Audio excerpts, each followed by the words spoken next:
Hola, no se escucha.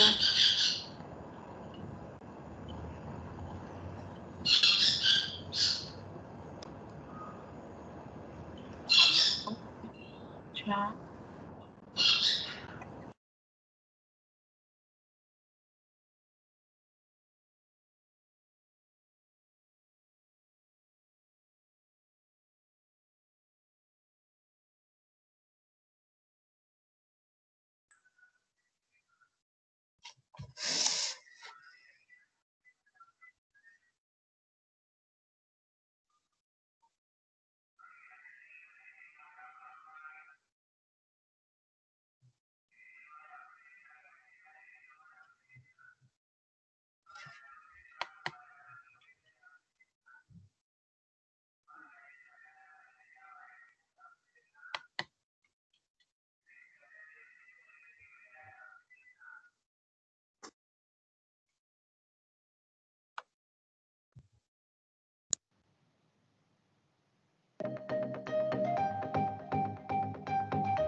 Distinguidos profesionales de la salud y ponentes, les saluda el doctor Sergio Machado Rosaza, director del Centro Nacional de Telemedicina. Es un verdadero honor dirigirme a ustedes para darles la más cálida bienvenida y agradecerles su participación y esfuerzo para estar reunidos en esta telecapacitación programada para el día de hoy desde los diferentes puntos de nuestro país. En el Centro Nacional de Telemedicina venimos trabajando arduamente para mejorar nuestro programa de capacitaciones remotas. Es una de nuestras grandes prioridades cuya finalidad es contribuir en vuestra formación y fortalecer sus conocimientos para brindar una atención de calidad a nuestros asegurados. Quiero agradecer a todos los profesionales de la salud por la labor que vienen realizando en la primera línea de batalla frente a la COVID-19 a nivel nacional. Son un claro ejemplo que juntos podemos construir un país mejor y hacerle frente a esta pandemia. Asimismo, me gustaría extender un saludo cordial y expresar nuestro agradecimiento al ponente que en esta oportunidad compartirá con nosotros su experiencia y conocimientos haciendo posible esta telecapacitación. Finalmente, les deseo éxitos y una jornada de intercambio muy provechosa. Gracias.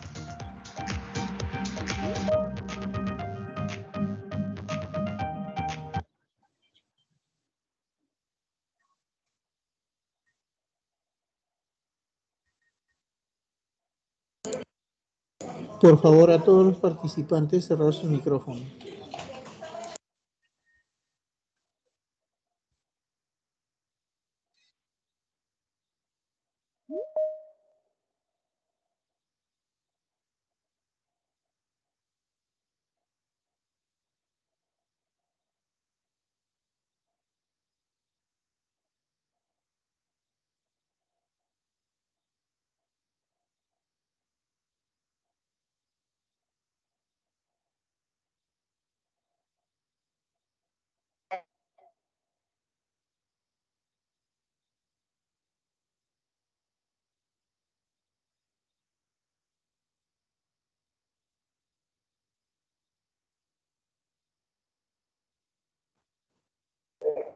Doctora Nina.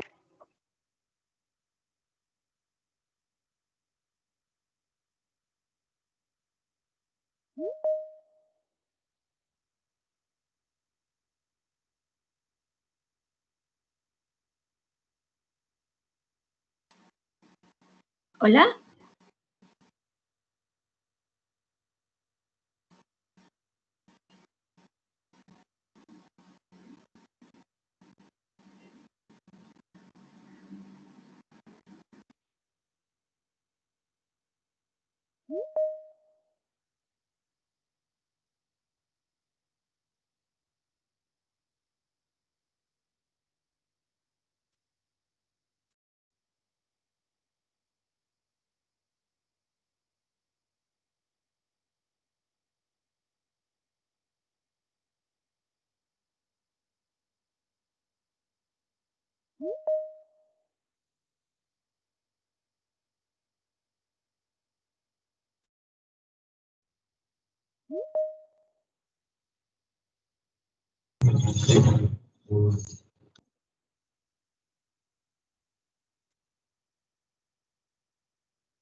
Muy buenas tardes, ¿me escuchan?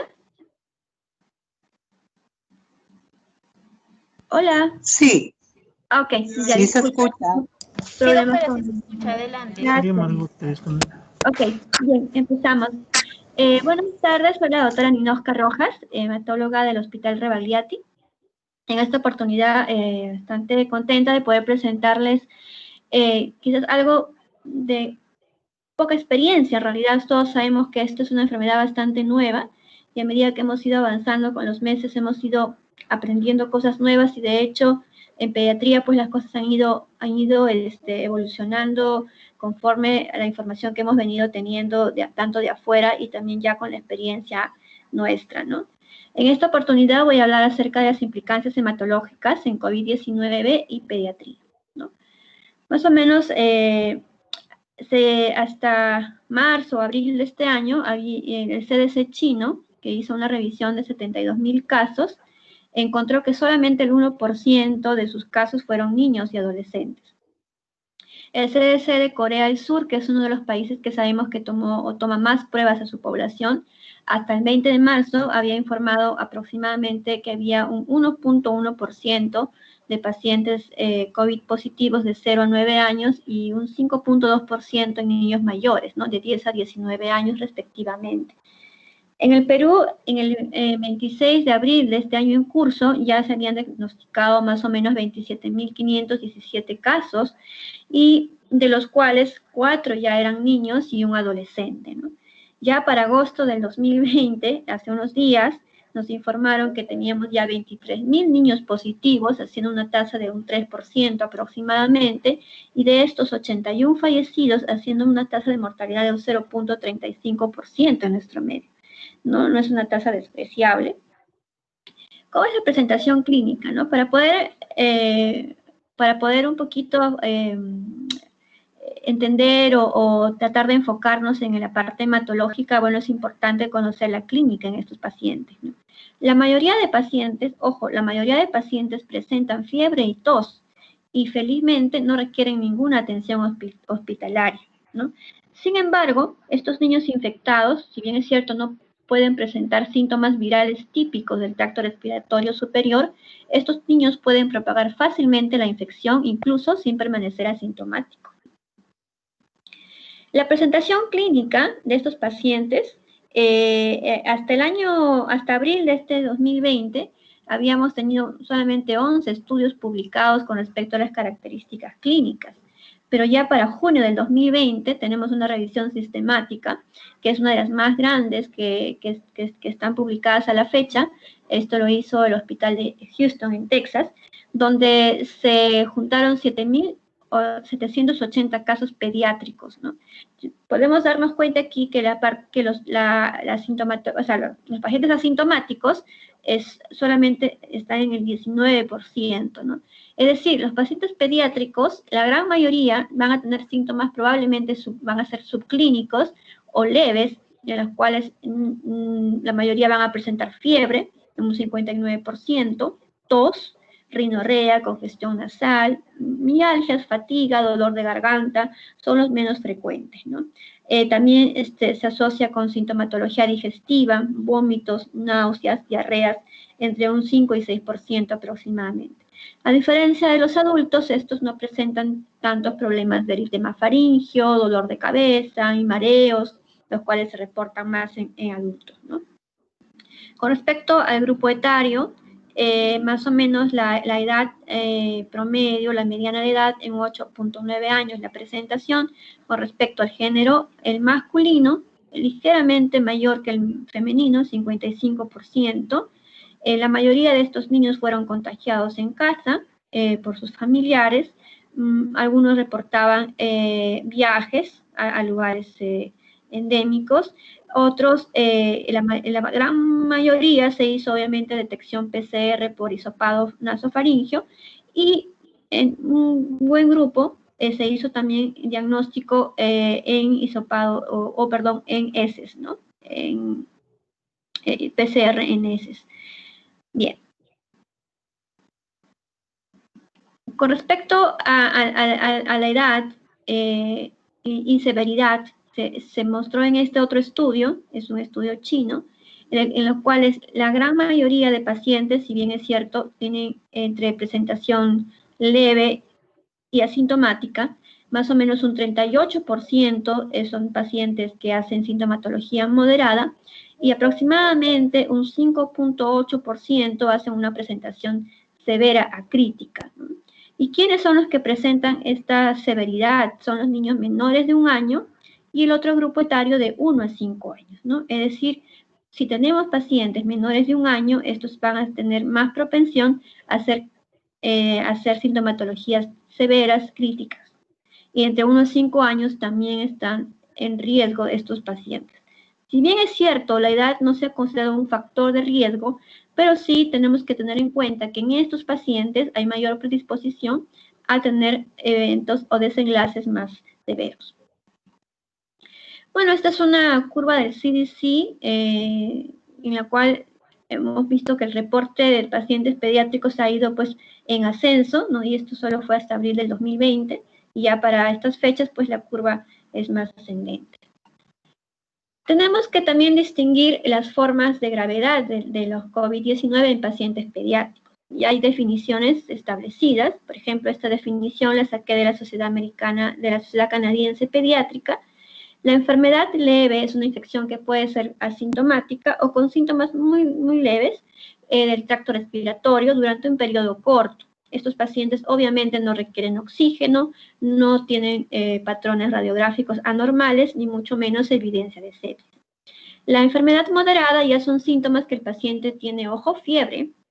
Cuando el paciente ya tiene fiebre, tiene tos, tiene náuseas, vómitos, diarreas, dolor abdominal, anosmia o ageusia, ya estamos entrando en un criterio de una enfermedad moderada.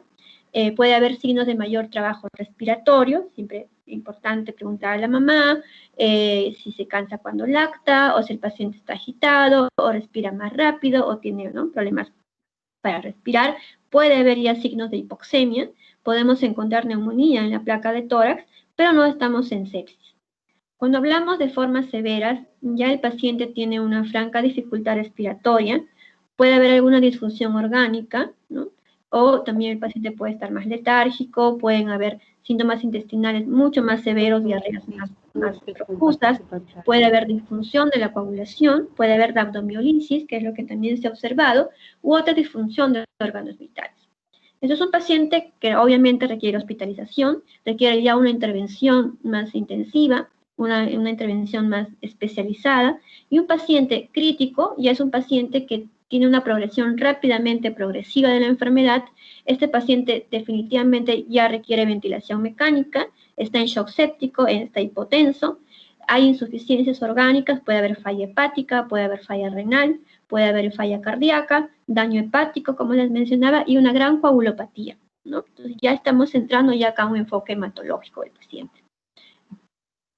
Entonces, cuando hablamos de implicancias hematológicas en los pacientes con COVID pediátrico, en realidad ya prácticamente si vemos algunas alteraciones dentro de las líneas sanguíneas de la sangre, entonces definitivamente ya estamos viendo un paciente que no es algo leve ni moderado, probablemente ya estamos ante un paciente que puede estar severo o crítico.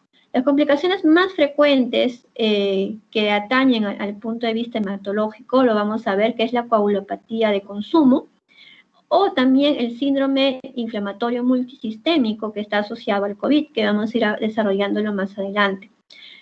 Y definitivamente las complicaciones sanguíneas o hemáticas principalmente las vamos a ver en el hemograma, donde ya vamos a poder evidenciar un paciente que tiene leucopenia, linfopenia, trombocitopenia, es decir, ya estamos hablando de las citopenias, donde están hablando ya de una forma severa o moderada de la enfermedad que tenemos que tener en cuenta. Y la elevación del dímero D, si bien es cierto, es un patrón que mucho se ha venido hablando en adultos, que también es importante en los pacientes pediátricos tener valores del dímero D. Como les mencionaba inicialmente, no hay realmente unos factores de riesgo determinados para severidad, como en el caso de adultos, ¿no? En adultos sabemos mucho de las comorbilidades, del ser hipertenso, diabetes, sobrepeso. En pediatría se ha ido buscando más o menos cuáles son los desencadenantes o cuáles pudieran ser los desencadenantes para que estos pacientes tengan riesgo de hacer severidad. La edad, como les mencionaba, si bien es cierto, el grupo etario en el cual se han encontrado pacientes más graves, más críticos, han sido en niños menores de 1 año y en niños menores de 5 años.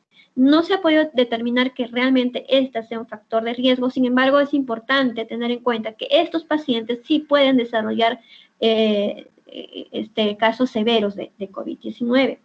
Con respecto al sexo, como en adultos también se ha visto que es un factor de riesgo el ser varón, el sexo masculino, pero en la parte pediátrica no se ha visto alguna diferencia significativa entre sexo masculino o sexo femenino. Se han notificado casos graves también en niñas y algunos datos actuales sugieren que en los niños hay mayor incidencia de severidad de los cuadros de COVID-19. Sin embargo, no es un factor de riesgo independiente para hacer una enfermedad grave en pacientes pediátricos. Con respecto a las comorbilidades, sí, es cierto, en Estados Unidos, en un grupo de 345 niños, el 23% tenía una afección subyacente, como una enfermedad pulmonar crónica, enfermedad cardiovascular, algún tipo de inmunosupresión, algunas enfermedades congénitas, incluso también hablaban de enfermedades metabólicas. Es decir, estos pacientes sí podrían tener mayor riesgo de hacer una severidad. En la experiencia, digamos, del Hospital Rebagliati en hematología, como sabemos, manejamos pacientes inmunosuprimidos como leucemias, púrpuras, anemias hemolíticas que tienen tratamiento de inmunosupresión. Hace poco, en junio, presentamos una casuística. Hemos tenido alrededor de 41 pacientes afectados por COVID-19, la mayoría leucemias, ¿no? Pacientes debut que venían con COVID y algunos que también hicieron la infección durante la pandemia. Ninguno de estos pacientes hizo formas graves, ¿no? Solo se reportaron 2 pacientes que hicieron formas moderadas, pero no llegaron a ser fases críticas, ¿no? Entre moderadas y severas, algunos necesitaban un poco de aporte de oxígeno, pero eran pacientes que también tenían otras coinfecciones con otros patógenos, ¿no?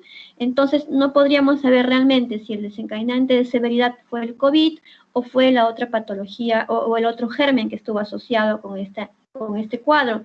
En general, podríamos decir que de alguna manera algunos pacientes con inmunosupresión probablemente no desarrollen enfermedades tan severas, y esto se postula quizás porque la inmunidad en ellos está apagada, entonces no hay un desencadenante tan inflamatorio como estamos viendo en otros pacientes, ¿no? Pero todavía no se sabe exactamente. Ahora, con respecto a las pruebas diagnósticas, si tengo un paciente que ya tengo definido como un paciente moderado o un paciente quizás leve, pero que ya tiene una fiebre persistente, el paciente tiene más sintomatología, entonces es importante pedir exámenes como el hemograma. Si el paciente está con fiebre, hay que cultivarlo. Los electrolitos es importante para ver el potasio, el magnesio, fósforo, la glucosa también es importante, función renal, pruebas de función hepática. Si hay sospecha de algún cuadro cardíaco, es importante también pedirle la troponina. De hecho, es muy importante el perfil de coagulación, si tienen a la mano dímero, pero si no, se puede pedir tiempo de protrombina, tiempo de tromboplastina, el fibrinógeno. Son marcadores que nos pueden ir determinando también la severidad de la enfermedad. Obviamente, los gases sanguíneos, lactato y algunos otros marcadores inflamatorios que pudiéramos tener, como el PCR, la procalcitonina o la ferritina también. Con respecto a las anormalidades de laboratorio, anormalidades hematológicas principalmente, ¿no? Esta es otra revisión que también hizo un pequeño análisis de todos los laboratorios que habían en pacientes pediátricos con COVID. En los casos leves, realmente sí llamó mucho la atención que la mayoría de los casos leves tenían ligera leucopenia. Ya estos, incluso habían unos pacientes con neutropenia y algunos casos con linfopenia, y las plaquetas altas, ¿no? Ningún caso leve con trombocitopenia, la mayoría tenían trombocitosis, es decir, plaquetas aumentadas. La mayoría, un 61%, debutaron con leucopenia. Leucopenia es menos de 4.000, entre 3.000 y 4.000 más o menos era la mediana, y neutropenias de moderadas a leves. Con respecto a la coagulación, bueno, el dímero D marcadamente incrementado en los pacientes incluso leves, en un 43%, el PCR también en un 66%, estas velocidades, el BCG, que es en un 79%, y la procalcitonina, ¿no?, en un 91%, ¿no? Todos estos estadísticamente significativos. Con respecto a los pacientes severos, ¿cómo podríamos encontrar los leucocitos? A diferencia de los leves, que puede haber sido leucos normales o una ligera leucopenia, en los pacientes con presentación severa en COVID, lo que sí se ha visto es leucocitosis. Casi entre el 50 y el 100% leucocitosis mayor de 10.000. Hemos visto hasta 25.000, 30.000 leucocitos, con marcada neutrofilia, ¿no? Los neutrófilos se elevan también casi la mayoría de casos, y las plaquetas característicamente también se elevan, trombocitosis, ¿no? Linfopenia también se ha descrito en los pacientes con tipos severos, en los casos.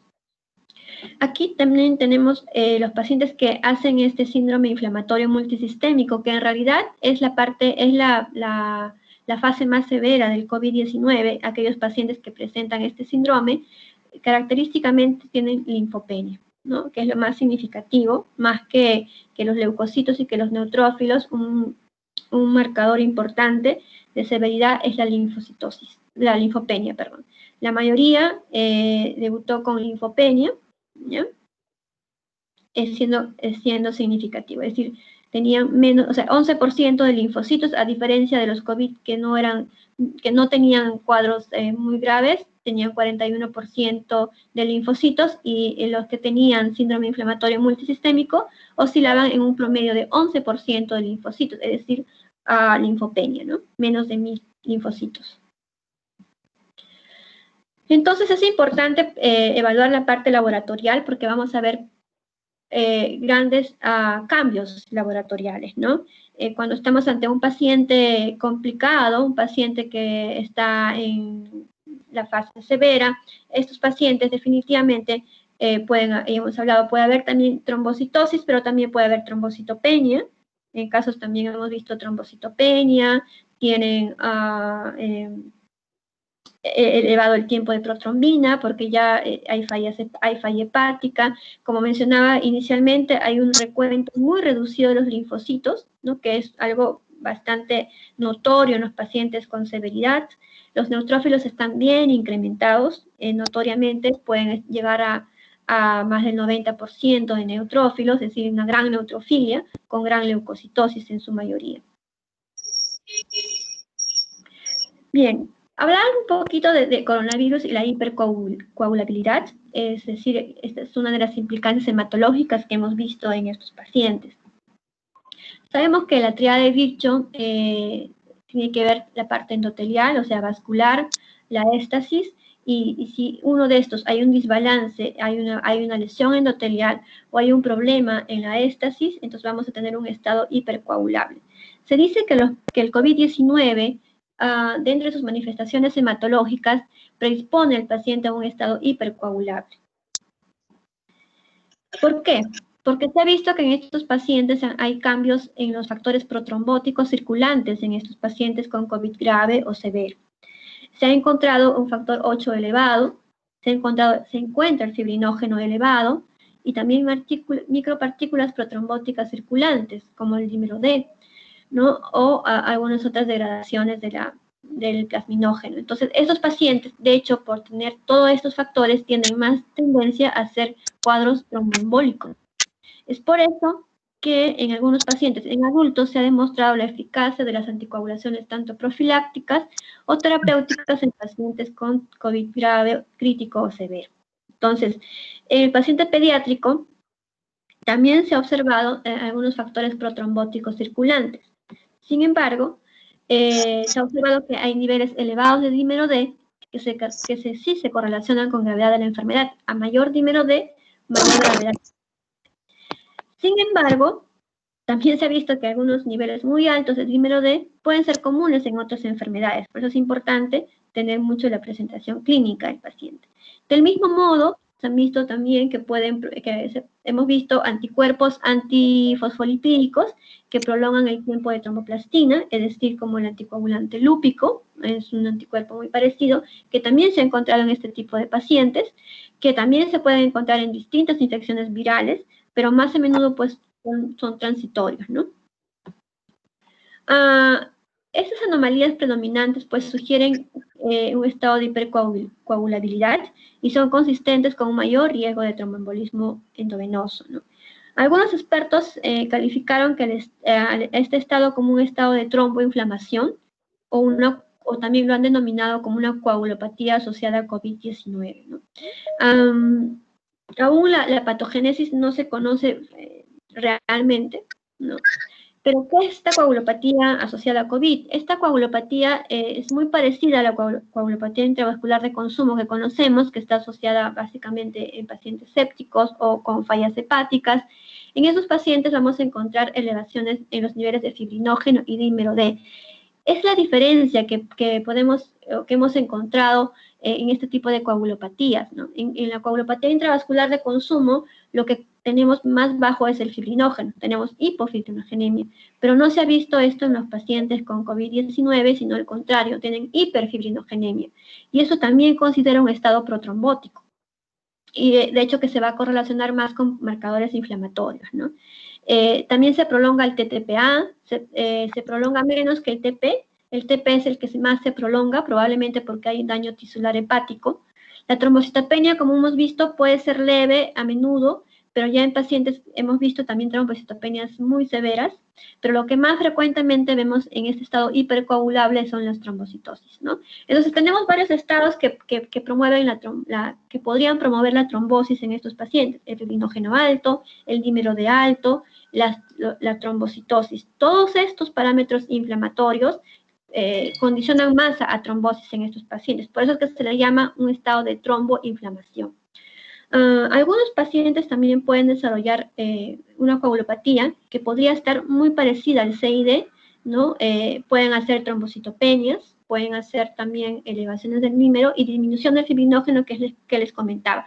Es decir, esta enfermedad puede también tener puede cumplir también con los criterios clásicos de CID que conocemos, ¿no? Pero no olvidarse que frecuentemente, más que esto, encontramos elevación de fibrinógeno, elevación de dímero D y elevación de las plaquetas, ¿no? Hemos visto estos cuadros en los niños que tienen como un lívido reticularis, ¿no? Tienen mucha frialdad en las piernas. En algunos casos hemos visto asociado a trombosis arterial o microtrombosis también que pueden presentarse en estos pacientes, ¿no? Es importante la clínica y también es importante, ¿no? Si tenemos una ecografía o ultrasonido a la mano, hacerlo en estos pacientes. Ahora, de hecho, también se ha tratado de llegar a un consenso, ¿no? Si en estos pacientes que tenemos estados protrombóticos, en los pacientes pediátricos, si valdría la pena o no anticoagularlos a los pacientes que están críticos o severos, ¿no? Hay una variedad de consensos, ¿no? Pero la mayoría no ha llegado a un consenso absoluto de poder anticoagular a este tipo de pacientes, ¿no? Es decir, si bien es cierto, el riesgo trombótico en adultos, comparando con adultos, es mucho menor que en los adultos, y el riesgo de eventos trombóticos en el contexto de COVID-19 en niños no está claro realmente. Si hay la sospecha, ¿no?, de trombosis en estos pacientes o algún factor de riesgo que pudiese desencadenar o ya encontramos trombosis en los pacientes, sí está indicado la anticoagulación. En algunos casos hemos tenido que anticoagular profilácticamente en aquellos niños, por ejemplo, obesos, muy obesos, con gran sobrepeso, o en pacientes que ya tenían antecedentes de trombosis, o en pacientes que dentro de la UCI están con múltiples catéteres y ya por ahí hicieron alguna trombosis arterial, así es relacionada a cateterismo, entonces se están indicando las anticoagulaciones. Por eso es importante individualizar en este caso a los pacientes, a diferencia de los adultos. Pero sí es importante tener en cuenta que esos pacientes críticos con COVID pueden tener eventos protrombóticos, y de hecho es importante estar alerta si en caso sucediese algún evento trombótico en estos pacientes. Entonces, como les mencionaba, los episodios tromboembólicos más a menudo ocurren en pacientes hospitalizados que tienen múltiples factores de riesgo, ¿no? Por ejemplo, infección, inflamación, deshidratación, cirugía. Son pacientes que están inmovilizados, que tienen ya una trombofilia hereditaria o una trombosis previa, ¿no? En estos pacientes tendríamos que tener presente probablemente la anticoagulación, ¿no? Y es importante en estos pacientes críticos también prevenir algún cuadro de tromboembolismo y evaluar muy bien el riesgo de trombosis, y obviamente recomendar productos farmacéuticos y no farmacéuticos para pacientes pediátricos que tengan riesgo moderado o alto para tromboembolismo. No se ha encontrado, como les decía, una evidencia que apoye el uso de anticoagulación de manera profiláctica, incluso estando hospitalizados, ¿no? Pero como les mencionaba, estos pacientes tienen que recibir pues una terapia adecuada de soporte, basados en la respuesta inmunológica, basados en sus condiciones anatómicas y obviamente basados también en la respuesta trombótica a los estados inflamatorios agudos que se diferencian de los adultos, ¿no? Otra implicancia hematológica que también estamos viendo en COVID-19 en niños es la autoinmunidad. Es importante tener en cuenta la autoinmunidad. Al parecer, esta enfermedad o esta infección viral comparte una respuesta inmunitaria inflamatoria similar con enfermedades autoinmunes. Por ejemplo, sabemos que los virus en general no solamente comparten respuestas inmunes con enfermedades autoinmunes, es decir, estos rompen la tolerancia inmunológica mediante una variedad de mecanismos y hacen como un mimetismo molecular. El virus tiene la capacidad de hacer un mimetismo molecular, es decir, semeja mucho a antígenos. Entonces, algunos ejemplos de virus que están relacionados con autoinmunidad, por ejemplo, podemos encontrar en los virus entéricos, que pueden desencadenar diabetes tipo 1, las hepatitis C, algunas pueden desencadenar vasculitis crioglobulinémica o la enfermedad de Sjögren también. Los virus de influenza sabemos que pueden dar encefalitis autoinmune. Los herpes pueden desencadenar lupus, las artritis reumatoidea o enfermedad de Still, ¿no? Y el SARS-CoV-19 en este caso se ha asociado mucho al síndrome de Guillain-Barré. Hemos visto anemia hemolítica autoinmune, hemos visto púrpura trombocitopénica inmunitaria y el famoso Kawasaki-like. Entonces, el virus tiene una implicancia inflamatoria importante que puede desencadenar también enfermedades autoinmunes. En el caso nuestro, en la parte hematológica, hemos visto anemia hemolítica autoinmune en una niña y PTI ya en un adulto, ¿no? Aquí hay esta tablita, nos muestra que se ha visto una asociación con el síndrome antifosfolipídico y con citopenias de tipo tipo autoinmune asociados con SARS-CoV-19, ¿no? Disculpen que está en inglés, pero es importante mencionarlo porque se han documentado casos relevantes, ¿no? Por ejemplo, una mujer de 65 años, ¿no? Con una historia de tiroiditis de Hashimoto que fue diagnosticada con COVID-19, ¿no? En el día 4 de admisión, esta paciente, ¿no? Ya teniendo una autoinmunidad de base, presentó lesiones purpúricas, ¿no? Con epíctasis y subsecuentemente hemorragia intracraneal, y se le encontró un 16.000 plaquetas, ¿no? Si bien es cierto, los anticuerpos antiplaquetarios no son diagnóstico de púrpura, pero este paciente respondió efectivamente a la inmunoglobulina G. Es decir, ya de base el virus puede desencadenar procesos autoinmunes, ¿no? Un caso que no lo pude colocar aquí ya por tiempo, el mes pasado recibimos una niña que venía de Loreto, perdón, de Pucallpa. Esta niña tenía un tiempo de enfermedad aproximadamente de un mes, que había hecho sintomatología respiratoria más o menos de tos y fiebre unos días, pero que luego persistentemente la fiebre empezó persistentemente empezó a continuar, con varios días de evolución de fiebre la paciente, por lo cual es nuevamente ingresada a hospitalización. Y cuando ya la derivan para Lima, porque la encuentran más deteriorada, con rash dérmico, la paciente ingresa a la UCI pediátrica de COVID, en este caso, con shock séptico, y característicamente tenía una hemoglobina en 2, ¿no? Hemoglobina en 2, tenía bilirrubinas altas, tenía la DHL alta y se le encontró anemia hemolítica autoinmune, porque el CUS fue positivo y asociada a complemento. Esta paciente recibió inmunoglobulina, recibió pulsos de metilprednisolona, y con lo cual la paciente mejoró su hemoglobina en 11. Posteriormente, la paciente obviamente evolucionó favorablemente.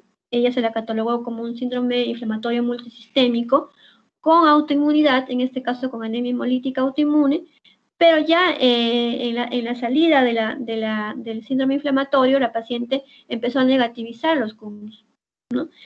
Vino con CUMS positivo, y ahora cuando se le toman los CUMS salen negativos, ¿no? Es un caso que sí se está preparando para presentarlo, y bueno, la explicación aún realmente no la tenemos, ¿no? Pero sí está claro, y nos queda claro, que este virus puede desencadenar cuadros autoinmunes. Estos son otros cuadros autoinmunes que podemos ver. Bueno, la parte neurológica ya les mencioné, el síndrome de Guillain-Barré, ¿no? Son casos descritos en diferentes países. Desde el punto de vista hematológico, se ha descrito la púrpura trombocitopénica inmune, se han descrito también anemias hemolíticas autoinmunes, como la que les estoy mencionando, ¿no? Y también síndromes antifosfolipídicos.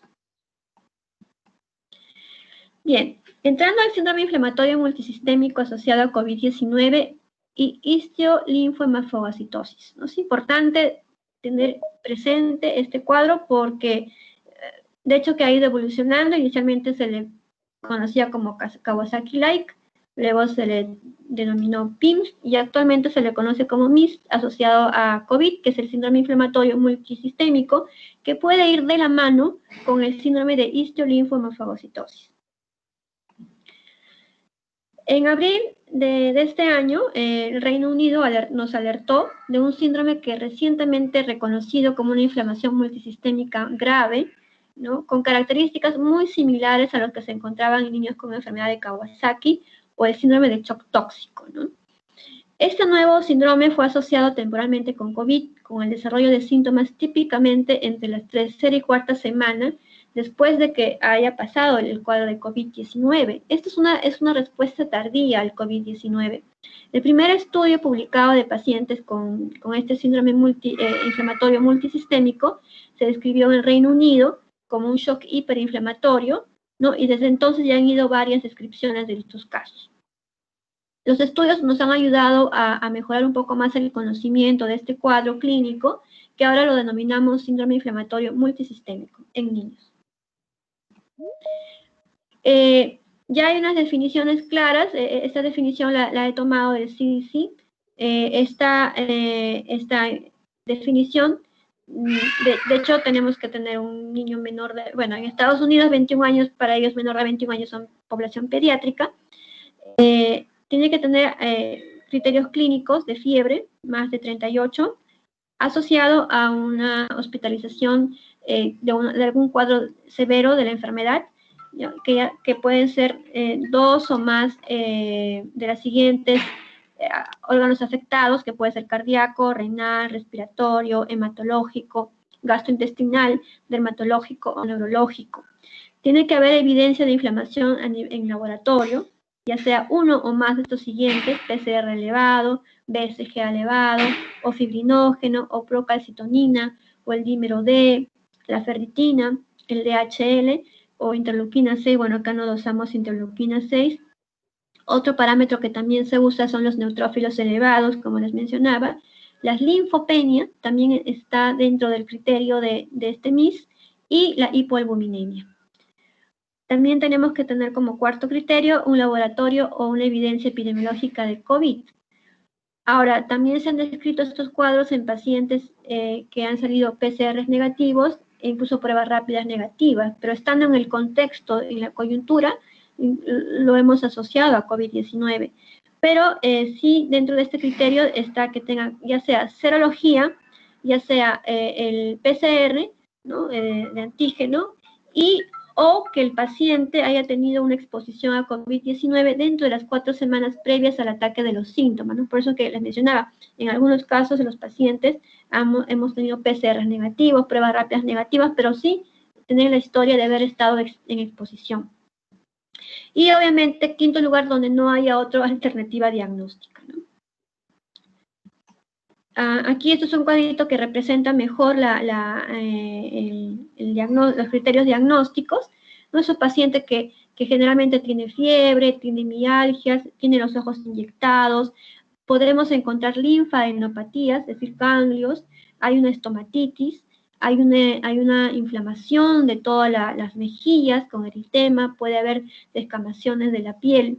A nivel digestivo podemos encontrar náuseas, podemos encontrar dolor abdominal, diarreas, transaminasemia, es bastante frecuente encontrar transaminasemia, ¿no? Pacientes con letargia, ¿no? Estos hacen un meningismo o hacen también cefaleas y por lo general vienen soporosos, letárgicos, hipoactivos, ¿no?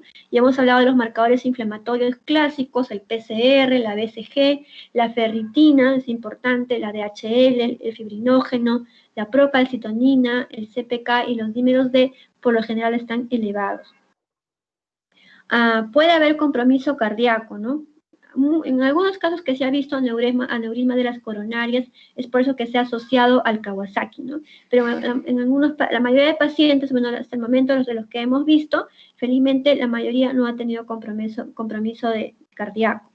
De hecho, tiene que haber hipoxemia, puede haber infiltrado pulmonar.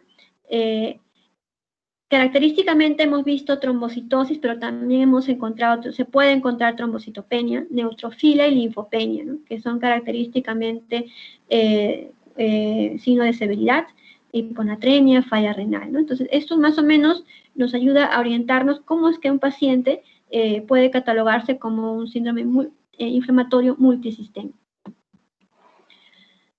Ahora, ¿cómo explicar el desarrollo de este síndrome, ¿no? Es probable que, como mencionamos, que la infección temprana o en la fase 1 con SARS-CoV sea sintomática o leve en la mayoría de los niños, ¿no? Eso lo hemos visto y lo sabemos. La fase pulmonar en los adultos es grave, pero en los niños puede ser ausente o muy leve en la fase 2 en los pediátricos. La infección temprana, esta parece desencadenar activación de los macrófagos seguida de la estimulación de los linfocitos T helper, y esto a su vez va a conducir a la liberación de citoquinas, y esta estimulación de los macrófagos, y esta a su vez va a estimular a los macrófagos, a los neutrófilos y a los monocitos, y junto con ellas la activación de las células B y las plasmáticas, produciendo los anticuerpos y que conducen a una respuesta hiperinmune que es la conocida estadio 3. Es decir, en la fase 3, en la fase 3, que es la fase inflamatoria, ¿no? Hay un gran estímulo a nivel de los monocitos, de los macrófagos, ¿no? Y estos van a activar las células B plasmáticas y por ende van a liberar gran cantidad de anticuerpos, ¿no? Haciendo una reacción hiperinflamatoria. Esta desregulación inmunológica está asociada pues con el síndrome inflamatorio en niños. Y es por eso que en estos pacientes los vemos en fases tardías, es decir, no lo vemos en la infección temprana del paciente. Los estamos viendo en las fases tardías de la infección. Es decir, el paciente ya, incluso la mayoría de casos que hemos visto están con pruebas rápidas solamente con IgG y PCR negativo. Entonces, es una respuesta tardía en los pacientes pediátricos, ¿no? Esto es más o menos la patogénesis que les estaba hablando, que hay una gran activación de macrófagos, ¿no? Y estas a su vez desencadenan pues las células plasmáticas produciendo los anticuerpos, y esto va a producir definitivamente una gran respuesta hiperinmune, ¿no? Alterando ya todos los sistemas que ya hemos descrito. La enfermedad de coronavirus puede ser clasificado como una evolución en fases superpuestas, ¿no? Realmente hablar de síndrome inflamatorio, de síndrome de activación macrofágica y síndrome de linfohistiohemofagocitosis, que es la HLH, en realidad es un suceso o son fases superpuestas, ¿no? No aparecen solas en realidad, están dentro del síndrome inflamatorio multisistémico, es decir, si bien es cierto hay pacientes que pueden desarrollar solamente gran inflamación con el PCR elevado, con el dímero D elevado, pero hay otros pacientes que van a desarrollar más cuadros de histiohemofagocitosis, que también lo hemos visto ya hace 2 semanas, 2 casos con pacientes que han evolucionado con un síndrome histiohemofagocítico con COVID-19. ¿Y cuál es la diferencia, no? Esto también se caracteriza por una respuesta inmune intensa, ¿no? Tenemos 2 tipos, la primaria y la secundaria. La primaria, de hecho, está asociada a problemas genéticos, y el paciente tiene anomalías genéticas que condicionan que el paciente tenga alguna alteración inmune, y estos pacientes desencadenan un cuadro de histiohemofagocitosis. Pero es la secundaria la que estamos viendo cuando se desencadenan por una afección autoinmune o autoinflamatoria, como en este caso, que pueden ser virus sobre todo, ¿no? Entonces, estamos viendo también cuadros de histiohemofagocitosis asociada a COVID, que están dentro del síndrome inflamatorio multisistémico. Por eso es que esta revisión, para entenderla mejor, porque también se nos hace un mundo a nosotros, si es una entidad separada o viene dentro de ese síndrome, pero creemos que están dentro de ese mismo síndrome, que hay pacientes que pueden desarrollar el síndrome histiohemofagocítico como parte del COVID, ¿no? Y acá, por ejemplo, lo describe, ¿no? Por ejemplo, un síndrome de inflamación, de hiperinflamación que amenaza la vida, está entre ellos las infecciones virales que ya conocemos, que es el Epstein-Barr, el citomegalovirus, el parvovirus. Estos pueden producir un síndrome histiohemofagocítico, como el virus del herpes simple, el HIV, y ahora está colocándose como el nuevo coronavirus, ¿no?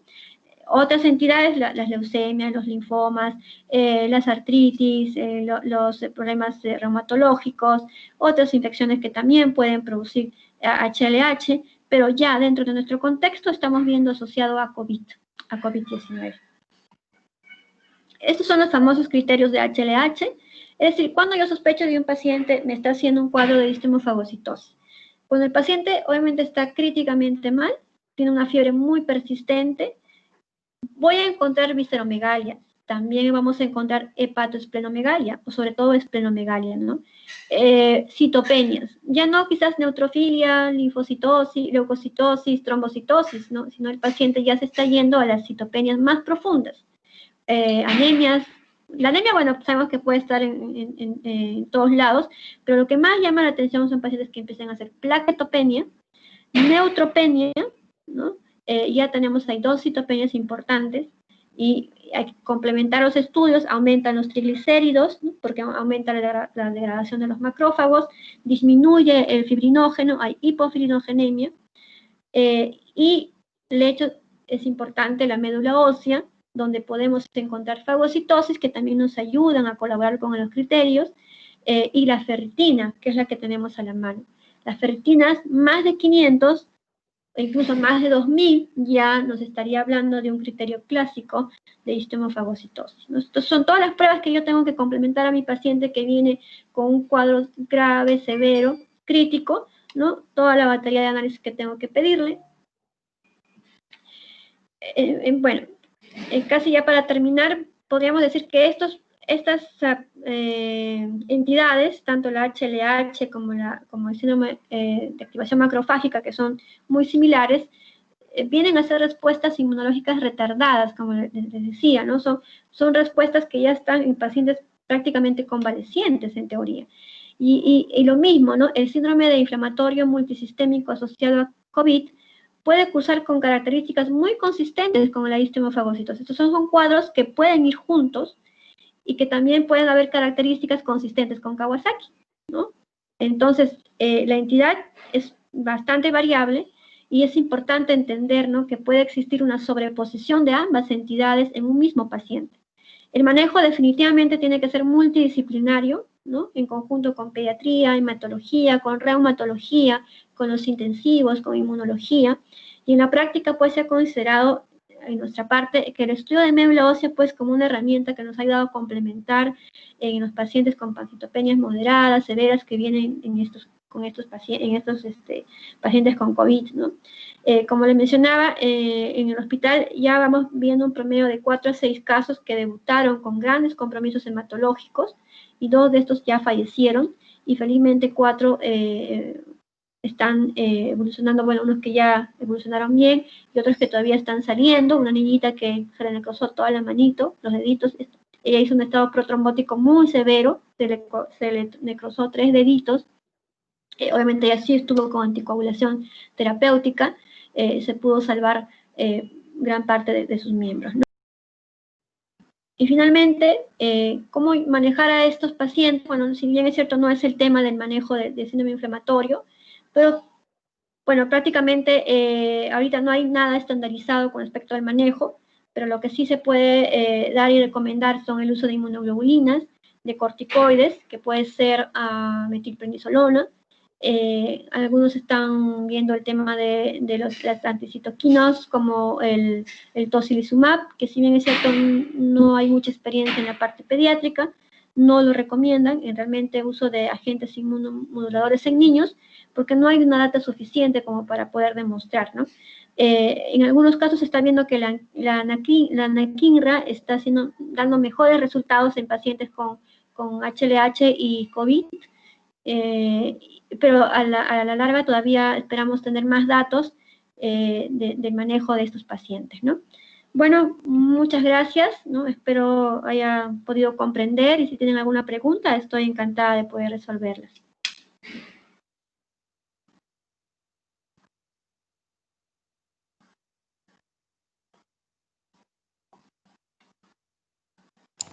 Buenas tardes, por favor.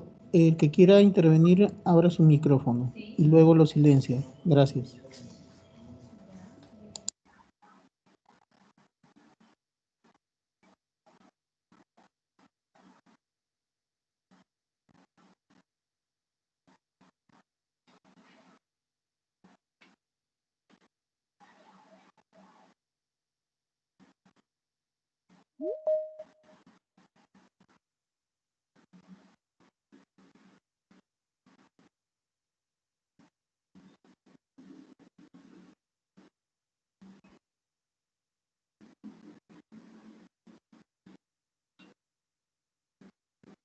Muchas gracias, doctora Hinojosa, por la ponencia del día de hoy.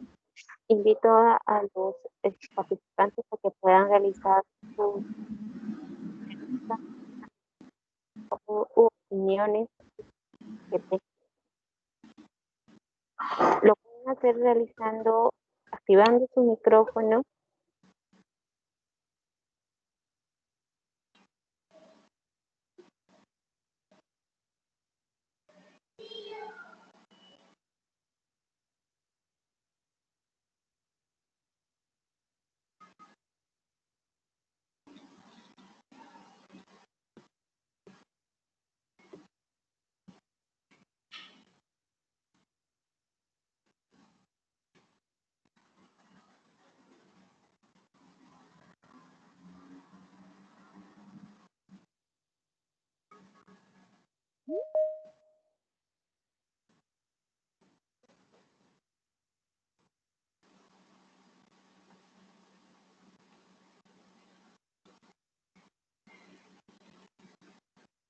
Muy bien, estimados participantes, no habiendo pregunta o consulta alguna, estaríamos dando por concluida nuestra ponencia del día de hoy. Muchas gracias, doctora Ninoca, por la ponencia y nos vamos reencontrando en la próxima telecapacitación. Gracias, gracias. Qué amable. Muchas gracias, doctora, por su excelente ponencia. Muy buena Muchas información. Muchas gracias, doctora. Estuvo muy Hasta bien. luego, nos vemos. Gracias. Gracias, doctora, se entendió la exposición. Gracias. Gracias. Próxima Muchas oportunidad, gracias. doctor. Qué bueno, gracias. Cualquier cosita, bueno, pueden llamar o escribirme también, no hay problema. Muchas gracias. Muchas gracias.